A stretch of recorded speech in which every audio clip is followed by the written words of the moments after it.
ఒకప్పుడు టెక్స్టైల్స్ బిజినెస్లో ఎక్స్పోర్టింగ్లో నంబర్ వన్గా ఉన్న బంగ్లాదేశ్ ఈరోజు గొడవల్లో ఇండియాలోని హిందువుల్ని బంగ్లాదేశ్లో హిందువులను చంపడంలో చాలా బిజీగా ఉంది.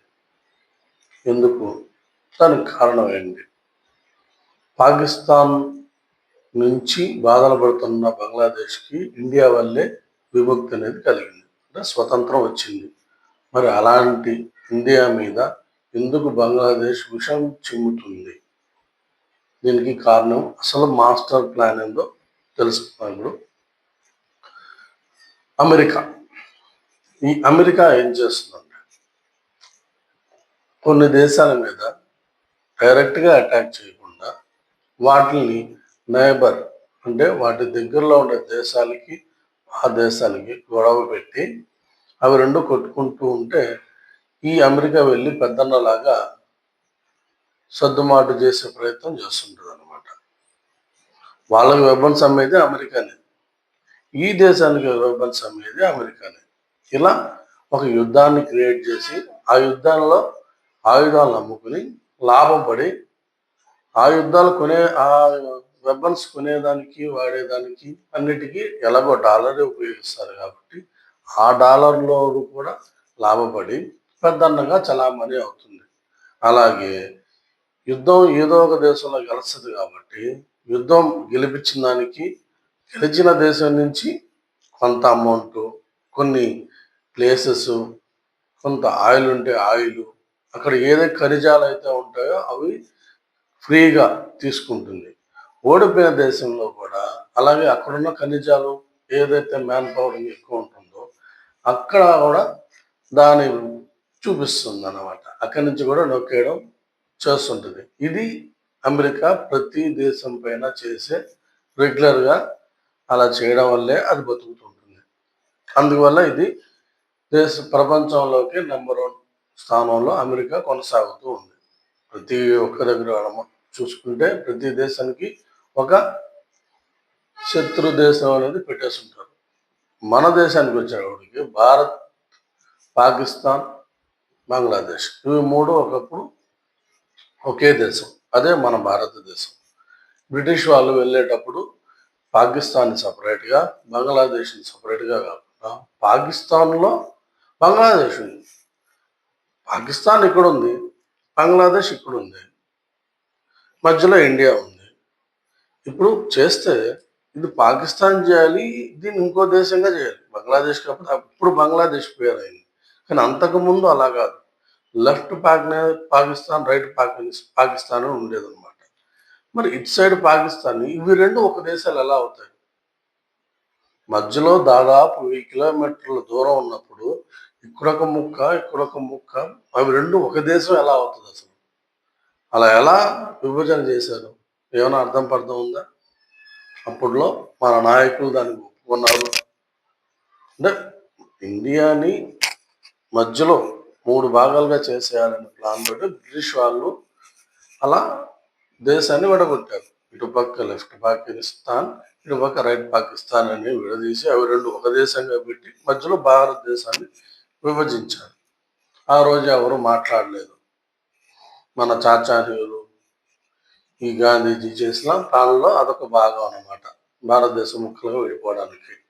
అయితే అలా విడగొట్టిన తర్వాత ఈ పాకిస్తాన్, ఈ మెయిన్ పాకిస్తాన్ ఏదైతే ఉందో ఆ పాకిస్తాన్, ఆ రైట్ పాకిస్తాన్ మీద చాలా, అంటే వాళ్ళకి తెలిసింది అదే కదా, వాళ్ళకి కావాల్సింది ఏంటంటే ఒకరి మీద అజమాయిషి చూపించడం అనేదే పాకిస్తాన్కి తెలిసింది ఎంతసేపు. కాబట్టి అక్కడున్న ప్రజల్ని హింసించడం, ఇక్కడున్న పాలకులే అక్కడి నుంచి ఆ దేశాన్ని రూల్ చేయడం ఇది జరుగుతుంది. పన్నుల విషయంలో, ప్రజల విషయాల్లో చంపడం చాలా ఎక్కువగా జరుగుతుంది.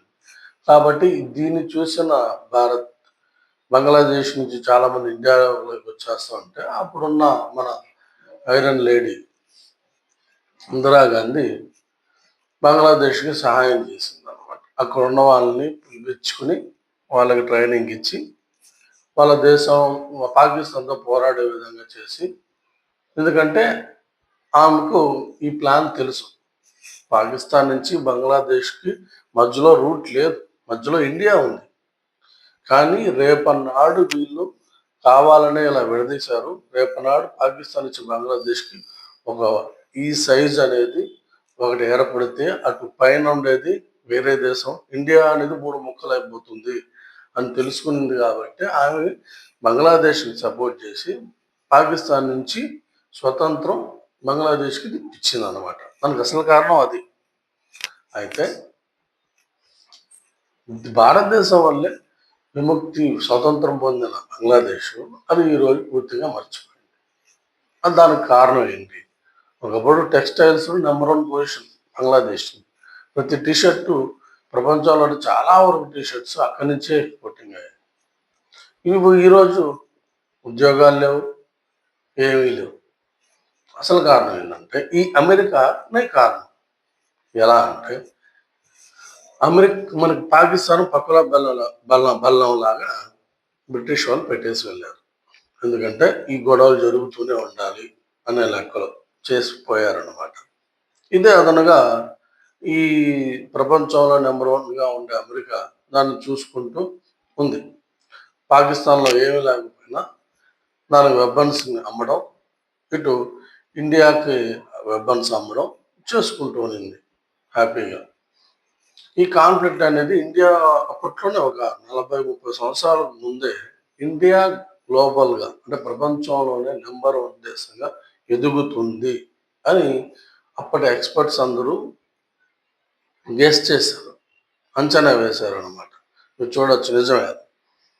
అప్పటి ఎక్స్పర్ట్స్ అందరూ ఎదుగుతున్న మ్యాన్ పవర్ కానీ నాలెడ్జ్ పరంగా కానీ చూసుకుంటే ఇండియా ప్రపంచంలోకి నెంబర్ 1 ఎదిగే అవకాశం ఉంది ఖచ్చితంగా అని చెప్పడం వల్ల చూసుకుంటూ సరే మనకు ఒక పాకిస్తాన్ ఉంది, దానికి సహాయం జరుగుతుంది, అమెరికా నుంచి జరుగుతుంది. అయితే అప్పటి పరిస్థితి టాప్ 10లో ఇండియా లేదు, టాప్ 40లో కూడా లేదు, ఎక్కడో మూల ఉండింది మనం స్వతంత్రం వచ్చిన తర్వాత మెల్లమెల్లగా ఎదుగుతూ ఉన్న దేశం చూస్తూ ఓ పక్క ఒక కన్నేసి ఉంచుతుంది ఎప్పుడు అమెరికా, ఏ దేశం ఎదుగుతుందా అనేది.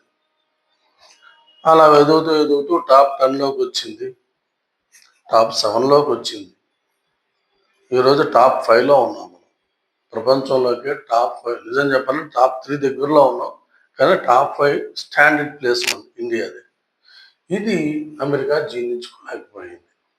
ఒక పక్క పాకిస్తాన్తో గొడవలు ఉంది, ఈ దేశమేమో అభివృద్ధి చెందుతూనే ఉంది.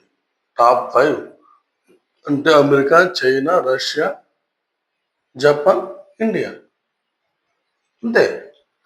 ఫ్రాన్స్ పోయింది, బ్రిటిష్ వాళ్ళది, ఎన్నెన్నో దేశాలన్నీ పోయాయి. ఇప్పుడు టాప్ 3లో ఉంది. కొన్ని లెక్కల ప్రకారం టాప్ 3లో ఉంది, కానీ స్టాండర్డ్ పొజిషన్ టాప్ 5 అనేది. సో అప్పుడు వెంటనే గేమ్ ప్లాన్ అనేది స్టార్ట్ చేసింది. ఇది ఇలాగే ఉంటే మనల్ని కూడా రీప్లేస్ చేస్తుంది కాబట్టి ఇండియాని గొడవలోకి దించి బిజీ చేయాలి, అంటే వార్లోకి దించి బిజీ చేయాలి.